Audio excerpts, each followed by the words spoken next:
the world.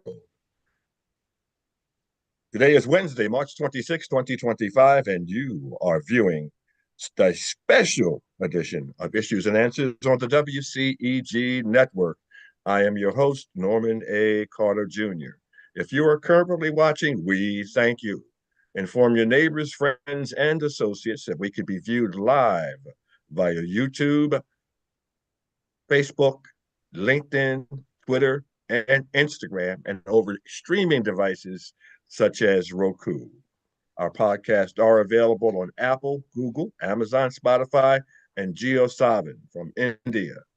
All of our programs, including this one, are archived on YouTube and can be viewed by anyone at any time. Please understand that the topics and opinions on the Issues and Answers are those of the host and my guest host, and not the WCEG Network. Now let's get moving on this installment of Issues and Answers. Ladies and gentlemen, we are proud, very proud, especially me, to be a part of the national tour, the breakout tour of the Brown Girls Book Tour. And today, representing this tour, we have Ms. Christina Johnson, Dr. Renee White, Ms. Amanda Sherman. I think we have Ms. Deborah Pointer coming in. And somewhere out there, we have Natasha S. Hampton and also Jacqueline Reynolds. Ladies, please unmute yourselves because we want to hear your voices. We want to hear your voices, hear what you have to say. Let me start with, who should I start with? Dr. Nay. Dr. Nay, I'm so excited. I read your, I went to the website and there's just so much information about your tour. Please give us, not the Reader's Digest version, tell us what the Brown Girls Tour is all about. The Brown Girl Tour is all about women empowerment and empowering brown girls. Because so often in society, we're left on the wayside. But here we're going to highlight our skills, our talents, start those conversations as to how do we uplift, how do we empower, how do we embrace each other. So during this tour, it's about it's women authors, artists, sharing their words, sharing their craft, on Friday night, the listening party. And then Saturday is all about the youngsters. So it's having young girls, brown girls come to the library, have interaction with authors, having conversations and building them up. Because unfortunately, I have said, as an educator in the field for almost 40 years, schools really lack, the idea of having culturally responsive pedagogy, instruction, materials, diverse books. So we're there to expose these young ladies to a whole nother world that they may not have experienced in schools. And then wonderfully on Sunday, we are having a round table where we as authors, as Black women, as mothers, as professionals, we're going to be discussing a mother's cry because, as we have a crisis going on here in America with police brutality, children getting killed, the idea of, just gun violence, too many guns on the streets and having the guns in the wrong hands, or people may think the right hands, but actually sometimes they're the wrong hands. So it's the idea of having those conversations, and there will be some mothers who actually lost their children, and for them to contribute to the conversation, to share, their feelings, their thoughts, and have a session where we can discuss as all participants in what's going on in our country and in our world today. Wonderful, wonderful. Miss Christina Johnson, you guys are becoming, or actually putting yourselves in the position of being role models. Wow. So not only by your presence, but also by your work. Mhm. Can you give us some a background on your work and what you're doing?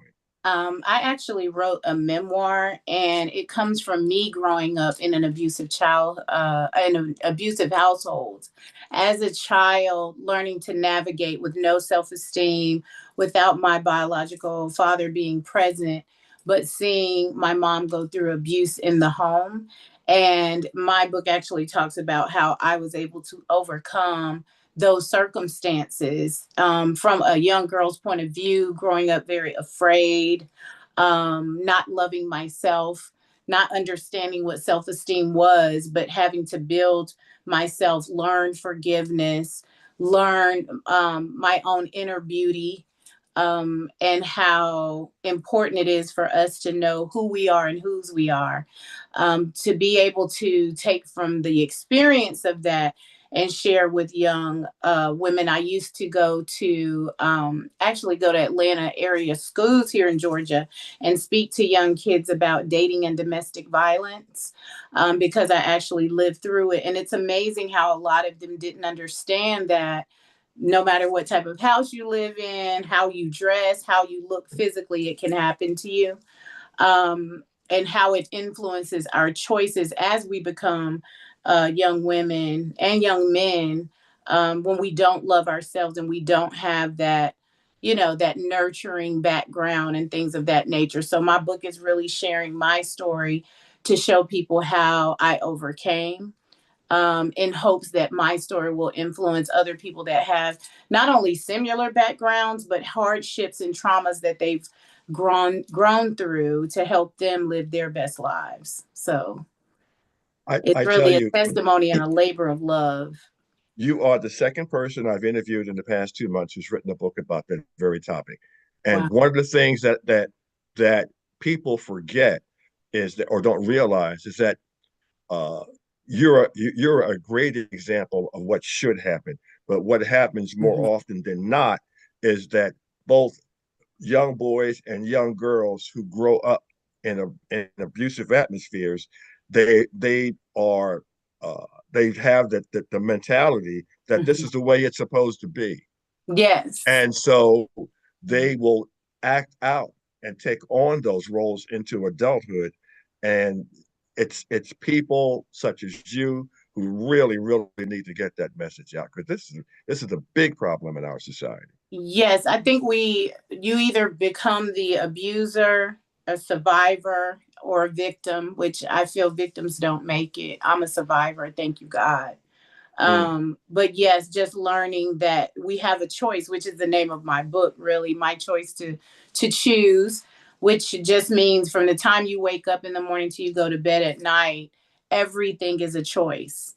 And understanding that yes, we've made choices that aren't so favorable, things that have made us ashamed, things that people look at as mistakes. But if resilience came from it, if I'm stronger because of it, more positive because of it, if I'm more powerful, strong, and resilient, then was it really a mistake at all? I feel like we go through these things to teach us and to grow us in such a way. And it's up to us to choose what we're going to do with that experience. And so this is my choice, just to try to help as many young people and adults as I can, because at this point I'm in my 50s. I'm a grandmother of five.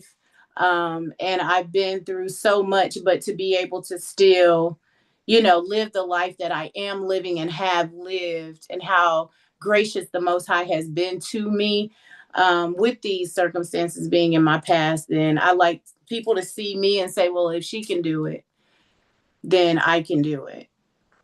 Hallelujah. Miss Amanda Sherman, what brought you into the Brown Girls tour? I think you have to there. I got it. I got it. Well, I'm not as talented as these wonderful authors are. I am actually the director of events with Moontown Records and Publishing.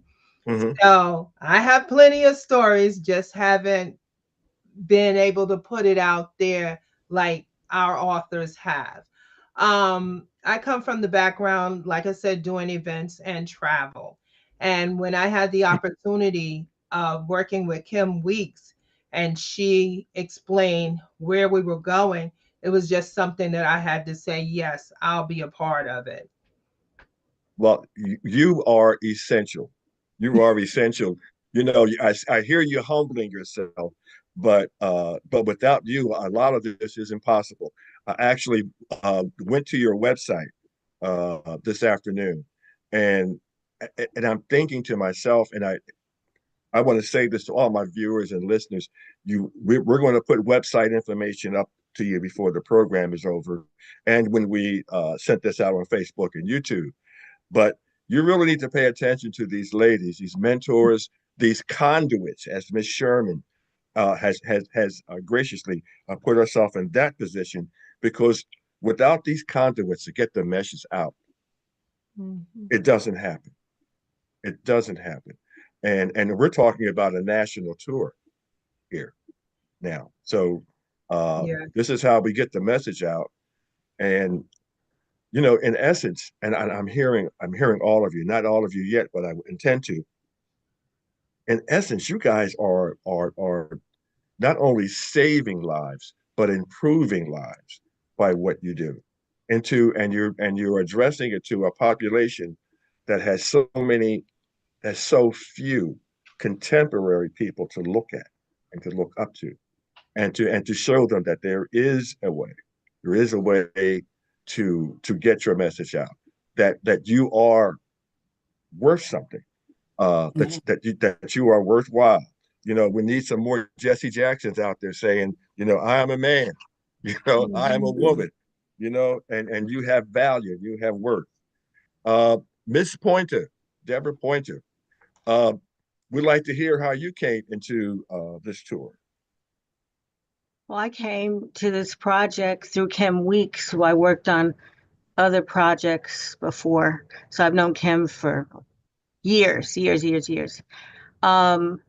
I come as a producer. I was producer, executive producer, and co-founder of Russell Simmons' Deaf Poetry that was on HBO. Yes. And we won a Peabody Award for television. And we won an Emmy for deaf poetry on Broadway.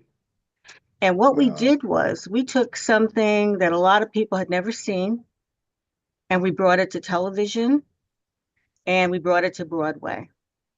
I was the only woman involved in the project, so I want to empower all women to produce, because it can happen. It's a good thing.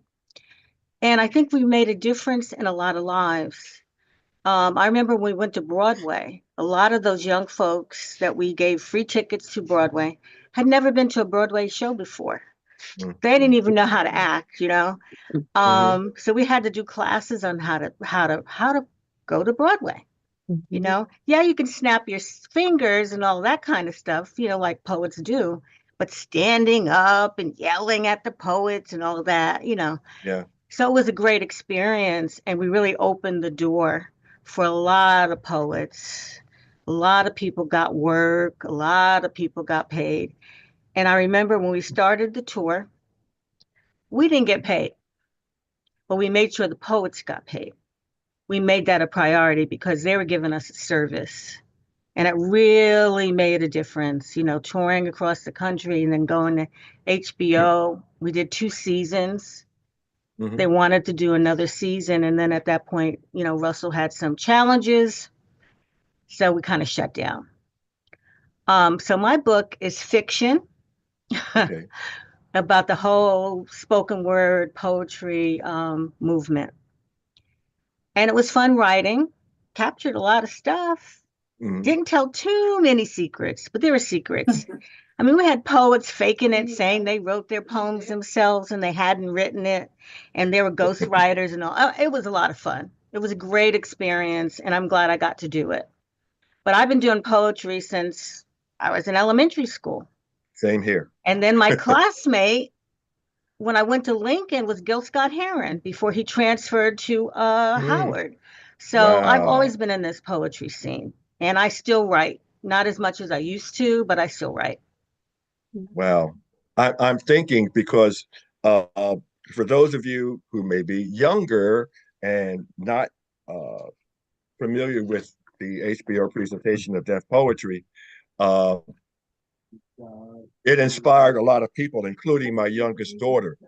But one of her friends is now someone that you know, and that's how she got started.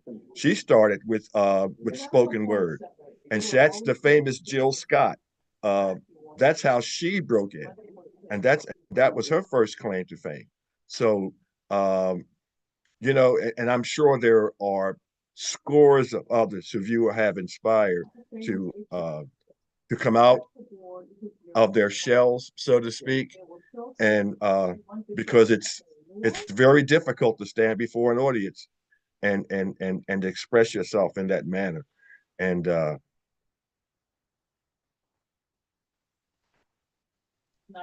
I think what was wonderful is that we brought on a lot of the poets like Sonia Sanchez and other people who'd been from around. Philadelphia, yes. So because of that, their legacy continues. And some of those Yes. poets we brought on have passed on. So I mean, Yeah. that's the part that I'm loving the best about all of it. Really, we made a difference. And Sonia Sanchez I'm from Philadelphia, and she was very big in Philly and at Temple University. I believe she taught there for a Yes, while. yes. You can't talk about, you talk about Sonia Sanchez, and I'm putting her right there with Nikki Giovanni. Sorry, but that's me. Miss Reynolds, we know you're out there, but we can't see you. Are you with us? He might not be with us right now. Well, anyway, getting back, how does all of this come together? Because this is I don't know what you call this, but this is almost a complete picture of what it takes to get into to what you guys are doing. Uh, uh, Dr. Nay, I think you can comment on that, possibly how this has become uh, a great conglomeration that you're touching on so many areas. You're talking on producing and writing, and you've got travel involved, and these are the things that are essential when getting into to what the tour is presenting. Well, actually, just to share a little bit about my background, because it kind of touches upon a lot of the various components of the tour. Like I had mentioned before, I've been an educator. I teach teachers how to teach literacy and be culturally responsive in the classroom. So with that in mind, being in higher education, I was always a writer. I wrote journals, studies, research, that type of thing. But then the poetry bug bit me during COVID. And the words just started flowing, and I started writing poetry. And then I felt that, the poetry was given to me for a reason, for a purpose. So it wasn't supposed to sit on the computer. It was supposed to, enter the world and make a difference, and for women and for children. So the first book of poetry that I published was Embrace Your Power, a sister to sister conversation. And that book is all about women empowerment, loving yourself, right? Saying no, those, type of poems, and nurturing yourself, and pretty much guiding women through self-transformation. But then I had other poems, and I said, okay, these are for youngsters, for grades 5 through 12.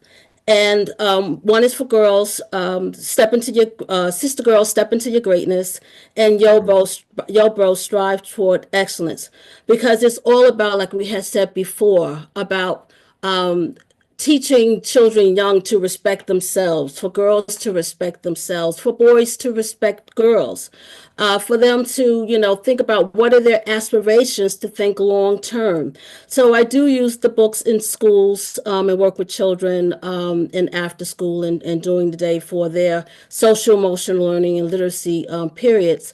So I find that so rewarding, especially with me going back to my former elementary school. So they can't Hmm. believe, like, oh wow, 50 years ago, Yeah. the school was here. I'm like, Yes. yes, I was in kindergarten 50 years something years ago. Hmm. And then I also was a teacher there. And they're like, you were a teacher here too? I'm like, yes. So it's just so rewarding. Like Christina has said, it's all about being a role model and, and giving back and pouring into our children.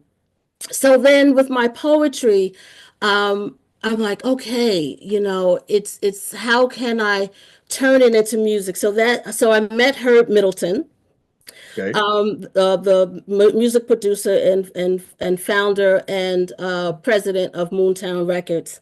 And I said, Herb, I said, I want my words to become music. So he produced my album, Embrace Your Power 1113. And it's just the idea of fusing words with music. And going back to what Christina has said, there is a song on there, Hell No. And it's about, women, not accepting, that type of treatment, loving yourself. So there's a mix of messages on that album. So going back, to your question, it's the idea that pretty much wrapped up nicely with a big bow. We have the Hmm. music, we have the literacy, we have the spoken word, we have, the conversations. And it's just so exciting, and I just look forward to working with everyone physically compared to via Zoom. Awesome. Miss Reynolds, I think we have you back. We'd like to hear from you and how the Black Girls Tour has affected you and what part you play in it. If you can unmute yourself.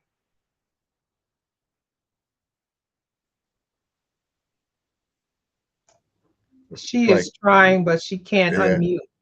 okay. This might be a little technical problem here. Mhm. We we regret that, but we're just gonna keep it moving here. Uh, I looked at the strategies here, uh, and they're rather aggressive strategies. Uh, Community partnerships, resource distribution, engaging events, marketing and outreach. Oh, let's go with marketing and outreach. Let's talk about that. Marketing for people in the creative arts is just so difficult. It just isn't easy. Would someone like to step in and talk about that? Well, I guess from an event planner's position, I have seen some wonderful stuff that has been created, especially with the authors, their books, Mhm. their pictures. It's live art come to life. Back, and I'm not trying to tell my age, but back in the days, it was just sending out little flyers and you got things. The technology, the graphics was okay. Yeah, we're going to put a little flyer out, but it is explosive. And I have seen some stuff that um, Kim Weeks, she's not on as of yet, but Mhm. the lady is phenomenal. Moontown Records, the graphics persons that we have on board, they are amazing. And for us to be in this technology in this time frame to be able to create and get information out the speed of light is wonderful, because usually you would think, and especially I have come across or used back in the day, run up to Staples, get my flyers done, have bribe my kids to hand the flyers out and stuff like that in there. But now, since everything is automatic, you set it, you redo it, Yeah, and you get it out. And it's one, two, three. it's amazing. I had experience writing a book of poetry. I guess, goodness, it's about 40 years ago, but it was so difficult I mean, to get the information out by the book. And you know, now we have the technology, but as you stated, everything really was manual. You had to do everything on your own. Had to make up my own flyers. Had to.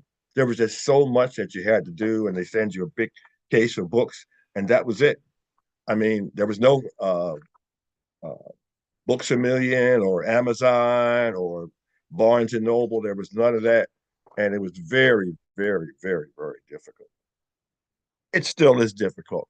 Let me say that with all the technology, it still is difficult, and that's why it's essential for an organization such as you ladies are setting up and the networking that you're engaged in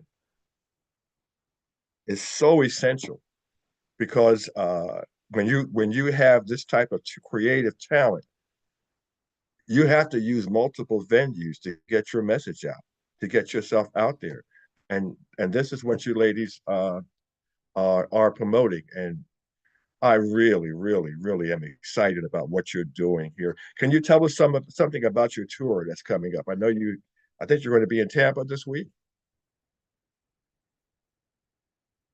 Anyone can jump in. We're going to be in Tampa this week.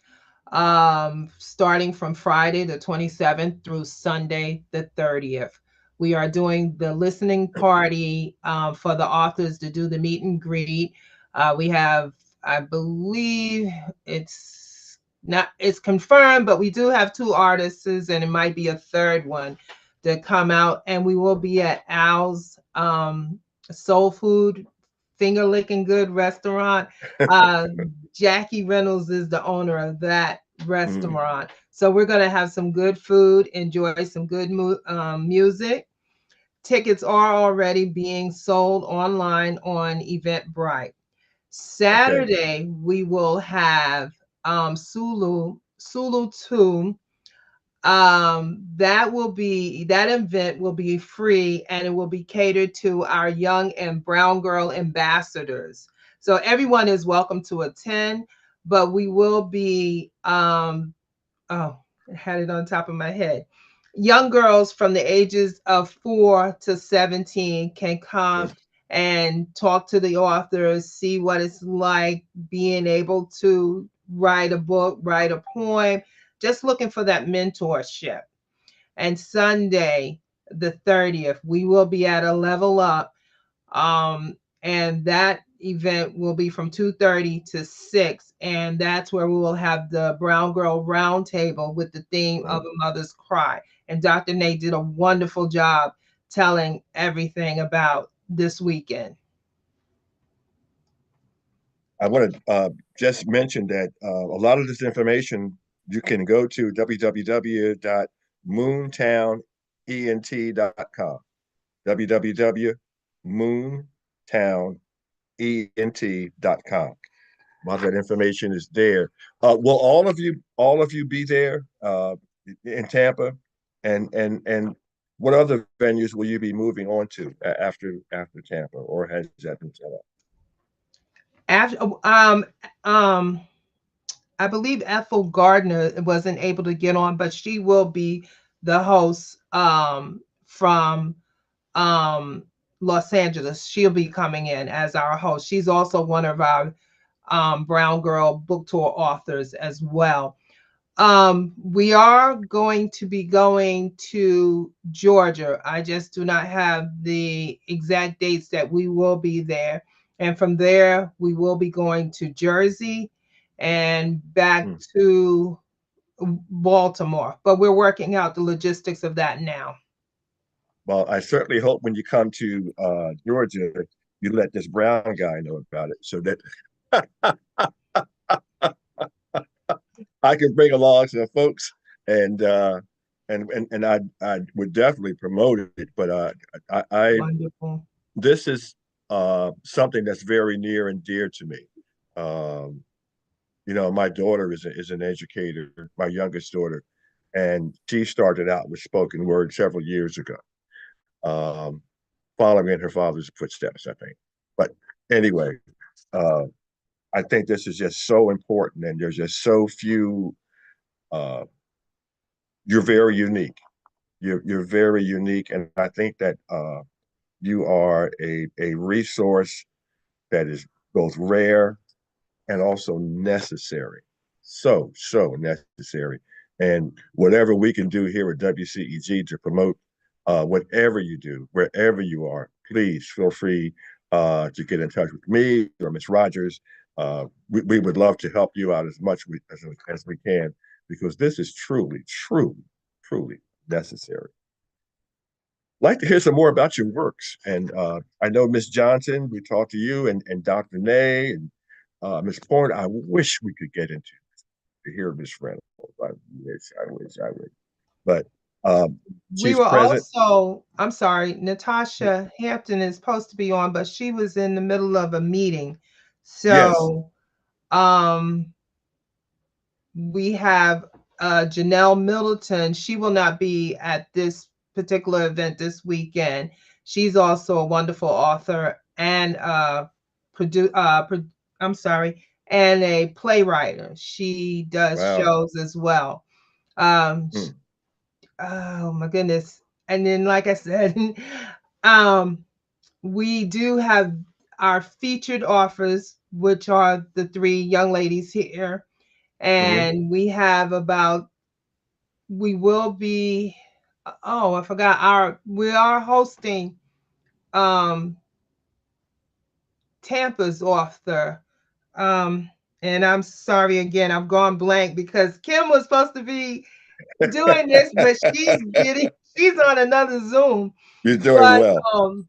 You're doing well. Our Brenda, and I don't want to say her last name because I don't want to get it wrong. She will be our spotlight author as well. Okay. Let me just get her name real quick. There's so much, and before we go off, I want to get all of you to give out your website and contact information for our viewing audience, and reminding you that everyone that we will be posting this on not on our website, but when we put this out, we will put this program out on Facebook, YouTube, LinkedIn, Twitter. They call it X now. Ugh. But anyway, we're going to be putting that out there, and we're also going to put your contact information out there also. Okay, I found the name of the spotlight author is Pastor Brenda Johnson. Okay, very good. Yes. And I also wanted to say, it's the idea of, being role models and interacting with, the young girls, and for the women, for us to have the conversations. But I'm really so looking forward to it, because sometimes, when you're an author or an artist or whatever the case, you work in your little bubble, and you're at it by yourself. So I'm so excited to meet other women, who have had different experiences, who have written different genres, who have been in different fields of artistry, just to learn something new, from each other and from someone else. So yes, I'm really looking forward to the weekend to have, to build that sisterhood amongst other women who are, in the same process of getting their name out there, getting their books published, and making a difference in the world. One thing I talked about off air, and I would like to also put out there, is our creative artists really need you for the one purpose and nothing more than networking with you and avoiding some of the traps that are out there for people involved in the creative arts. I've experienced that as an author, because there are scam artists, there are people out there ready to take your money and ply on your ego. And for me, one of the things that when I wrote my book, it wasn't about my ego. I wrote my book to try to help people. Or if your goal is to entertain people, and you really have to be careful. And that's why the network that you have established is just so important, because you can help our young people avoid those traps that are out there, that people are just waiting to take their money, in some cases to steal their works. and we just have to be very, very careful about that. So I would like for everyone to individually, uh, especially you artists, to give our audience uh, your book titles that are out there and your website contact information. We can start with anyone. Ms. Johnson, would you like to start off with that? Yes. Okay. Yeah, there we go. Sorry, I turned You're it good. sideways. I'm trying to figure out these buttons. Okay. My book, the title of my book, I'm gonna hold it up. It's called Okay. My Choice to Choose. Mm. And it is a memoir. You can find it on Amazon or my website, ChristinaSJohnson.com. And social media, I have it in my bios on Facebook under Christina Johnson, Instagram, Christina Johnson _. I'm very, very, very excited about this weekend. I'm already packed. Okay. I just love the idea of, women empowering each other, getting together and loving on each other. And then to be able to talk to the young people is amazing. Even though I'm not a meat eater, I'm still looking forward to the soul food restaurant. Just the environment. And I'm very, very blessed and grateful to be a part of this tour. Because again, I know how hard it is getting something published. I mean, it took me 20 years to finish this book because I was so afraid to put it out for various reasons, not really wanting to hurt, people that I cared about who showed up a certain way. And then when I finally did get it done, just investing in myself and being able to self-publish and all the things that came along with it. It's not an easy journey. So for someone to come along and say, hey, we would like to give you the platform to share and highlight, this again, what I call is a love offering, is such a blessing. So I'm looking forward to being a part of this tour and traveling to various places to be able to share my story and really testimony with whomever, ends up coming. I always feel like who's there is meant to be there. And we're meant to be there. And I'm happy to be there to serve and to give in that capacity. So I'm thankful. One thing that you mentioned, and I am going to move on, but because we may have similar experiences. It took you, you mentioned that it took you 20 years to put this together. It did. And I, based on your background, because I know it happened to me, did you find this to be cathartic, where you were actually reliving some of the trauma that you experienced, and that was probably some of the difficulty? Yes, it was. From the beginning, just hearing a voice like, who wants to hear about your life? Who are you? Me, negative self-talk, and not really having people like, beautifully, now I have an amazing support system, but we all know we have to go through a lot and lose a lot of people to get to that strong support system of people who are there and have your back. So fighting through so many things, the fear of me investing so much into myself and who wants to hear it, or me being afraid of, like I said, I call them my greatest teachers, but the people in my life that may have shown up in a negative way that are a part of the experience, and me not wanting to hurt them in any type of way, me understanding that it is my story, it is my true story, and it is my life and my story to tell, but your heart, like sometimes it's hard to still do that, even knowing that it could potentially hurt someone's feelings. But I think we get the result. We manifest what our reason is for doing it. So I had to start focusing on, I'm doing this so that other people can be healed. The Most High can heal them through me being a conduit and a vessel. Absolutely. So if I stay focused on my true reason for doing it, then that's the energy that I'm going to put my all into versus the negative. And so once I got to that point where I was like, okay, I'm doing this so that people can grow and learn and change and become more resilient, powerful, strong, and faithful. And then it was easier after that. Awesome. Awesome. Thank you. Dr. Nay, I know you have a plethora of information out there. Can you impart some of that to us as far as your projects that you have that are out there, like your books and whatnot? Oh, first of all, I look forward to licking my fingers on some ribs and whatever it's going to be. Friday night. I think I might fast until Friday night. Okay, I'll just keep it real.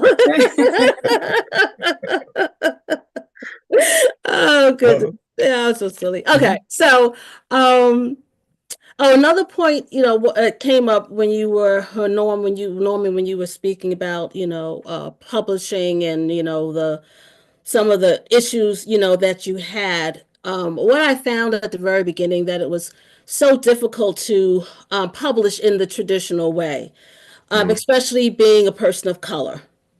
Yes. And, I learned even more as to the climate to get things published, by the top or major five or the big fives or whatever you want to call those companies. I went to a conference for women. And it was just so interesting with some things that they were saying, the presenters who didn't look like me. I'm like, do they even realize that they're expressing privilege, and became very discouraged because I'm like, okay, they're just pushing me further to the back of the bus. So that's where, I decided to seek hybrid publishing, because I didn't feel, I don't know, I guess knowledgeable enough to publish on my own, to know when to send it to the graphic designer, when to send it to the editor, or what needed to be approved by Ingram, and et cetera, et cetera. So I got, hybrid publishing, and it was a great experience, the experience of someone guiding you through the process and telling you Right. when you needed certain deadlines and et cetera. So like I had shared with you earlier, everything, was fine in the beginning, but you also have to be very careful, even as you continue a contract with a book publisher, because things can kind of go sideways, and and I had to part ways with my publisher. So now I guess now I'm doing self-publishing, because I'm publishing through my company. I have a company, Renee's Way Incorporated, and that's all based around my books, my poetry, empowering women, and working with children in schools. So that is pretty much the idea of educating, embracing, empowering, and emancipating people's voices to express their opinions, their point of view, their life, right? And having the power to do so and being respected to do so. So yeah, so that's the point I had wanted to make about that. So going back, my books, like I said, I have the two for children and the one for women.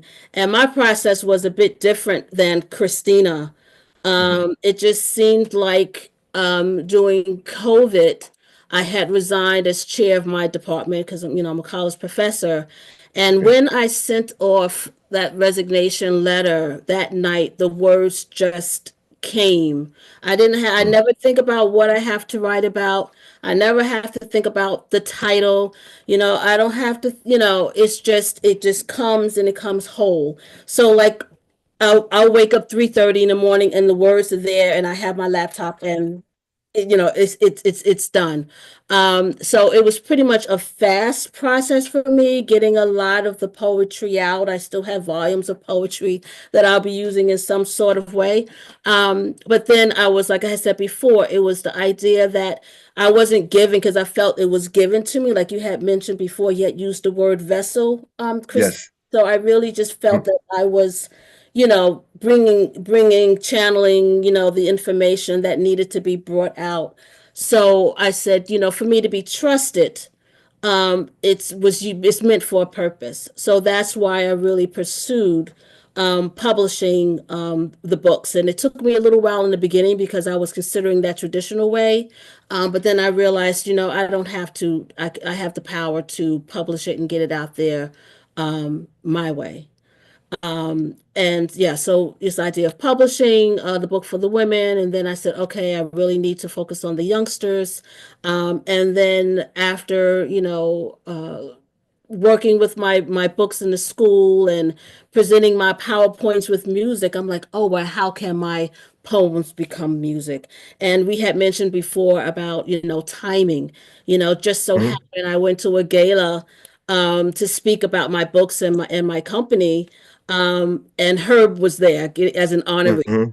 And I plopped myself down and had the conversation, and he was, very interested, and it just took off from there. So it's just, amazing how, you can try to do certain things, but when the time is right for certain things, it clicks, and Mm-hmm. it just unravels the way it's supposed to be. So I truly believe, I'm going to keep referring back to you, Christina, but I still believe that, where we are at the moment, we're supposed to be, just like the audience and the women who will be in front of us, are there because they're supposed to be at that moment. And there's some message or something we might say that might help them in some type of way, or can help them speak to somebody else and even help someone else. So you never know where the significance will show itself. And now we flow right into the importance of Miss Amanda Sherman and Miss Deborah Pointer, and how that's the next step. And as I said, you two ladies are so important to this venture. Uh, Comments from you, Miss Pointer. This is my fourth book, actually. The Wow. first book was called Bum Rush the Page, and Mm-hmm. Random House was our publisher. And it Wow. was a collection of poetry by Luis Rivera and Tony Medina and all these, famous poets. Then Mm-hmm. after that, I did a hip hop book of photography of just all kids from the community. And the book was called I Am Hip Hop. And then, of Okay. course, Deaf on the Mic, which is from Deaf Poetry. And there's another book that I just finished on college admissions and financial aid. I spent over 30 years as Associate Dean of Admissions and Financial Aid at Cornell University, Director of Engineering Admissions at Columbia, graduate and undergraduate, Director of Financial Aid at Columbia and Manhattan. So I noticed that there were a lot of students of color that didn't have the information they needed about college and admissions. So I also have a college admissions and financial aid book. It's available on Amazon, Barnes and Noble, and it's for high school students that don't have rich parents. And I talked to them about the game, how to play the Mm-hmm. game, because a lot of us don't know it. I was Mm-hmm. doing some consulting a couple of years ago on college admissions, and unfortunately, very few students of color were using that service. So I make sure that I give back to my community by helping any student, Black or brown, at no price. I do it for free. I give back to the community. And it's interesting to see some of the people that I've helped over the years. One of them is Londell McMillan. He's a big time attorney when I was at Cornell. And Londell was Prince's attorney when Prince decided he didn't have a name and he became the Yes. symbol. Yes. That was Londell McMillan. Okay. Wow. When he was working with the Jackson family, that was Mm-hmm. Londell McMillan. So I feel really good that a lot of the people that I've helped over the years, and I'm not a bragger, so I don't talk about all, I also produce movies, but I don't talk about all the things that I do. I just want to make a difference. And Kim said, Deb, you help so many people. Let me help you. And that's how I got involved with this project. Kim said, let me help you, Deb, because I'm the quiet one in the back doing what I got to do, But I just know that I'm not going to be in Tampa, but I will see everybody on the East Coast after Tampa. But the good news is that we're setting up an example for other people. And we can expand this even more. And as we see DEI being an issue now, and it disgusts me, I got to say that, because I'm a child of the 60s, okay? Same here. So when I see all of that, it hurts. It hurts a lot. But I'm glad we're doing this. It's important to show that we can publish, we can produce, we can do all of it. And we're some strong Black women. I'm just going to say that, okay? We're strong. Obviously. Yes, I'm hearing it. Miss Amanda Sherman, some parting comments for us, please. Yeah, I just wanted to again thank you very much for having us on. Thank the wonderful authors. I also wanted to point out with doing events, we have to go out, search where we're going to host any type of event that you do. One of the things that really, really made me focus on this particular Brown Girl book tour was I sent out information to certain places, and it's like, everybody was like, nah, the ones that you think would be on board, it was like, oh, it basically, I got the push off. And I really want to thank Tampa because, and of course, Jackie, she has put us in so many, she opened up and said, yes, come on down, let's connect, let's do this, let's do that.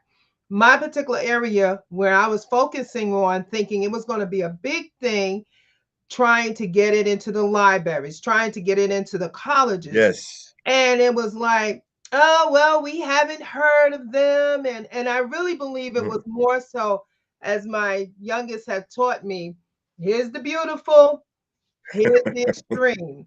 And if you understand the underlining, we, the beautiful, get a lot of pushback because of the simple reason, oh, we're not ready for that. It's you're not ready, you're not big, you're not name brand, you're not in the house. So of course we're going to get a lot of pushback from that. As we enter and continue to get into the towns and states that we want to move this tour, it's going to be phenomenal. In April 2026, the 24th through the 27th, we will be kicking off a Bahamas cruise. And all the authors, we're having the authors, we're having a fashion show, we're having DJs on the cruise. Anyone that wants to come aboard, come on board. It's going to be a phenomenal event. Awesome. I guess we're almost out of time here. I just wanted to say that I put out an advertisement for this program today, early this morning. And the one thing that I put out there was that this was a program not just for ladies. This is a program for mothers, fathers, sisters, and brothers, because this is something that we need. This is something that we need. And for the men who are looking at these strong, Black, educated, resourceful women, think about it. What are you doing? What are you doing to mentor to our young people and bring them into the fold and give them an opportunity to express themselves creatively? I can't get out of my mind the people who were inspired by deaf poetry, how that across the nation inspired spoken word events at nightclubs all over the country, and how many people who rose after that and going into not only becoming actors and singers and whatever, but some of that was a cathartic event for them that freed them and allowed them to flow into other occupations and to other things that had nothing to do with the creative arts. So I just applaud you ladies for what you're doing. Anything that we can do here at WCEG to promote you and let the world know that you are here, that you are viable, and that you are working towards improving the lives of our young African American girls. Hey, we're here for you. We are here for you, and I am so thankful that you allowed us to have you on our program and make you a part of our WCEG family.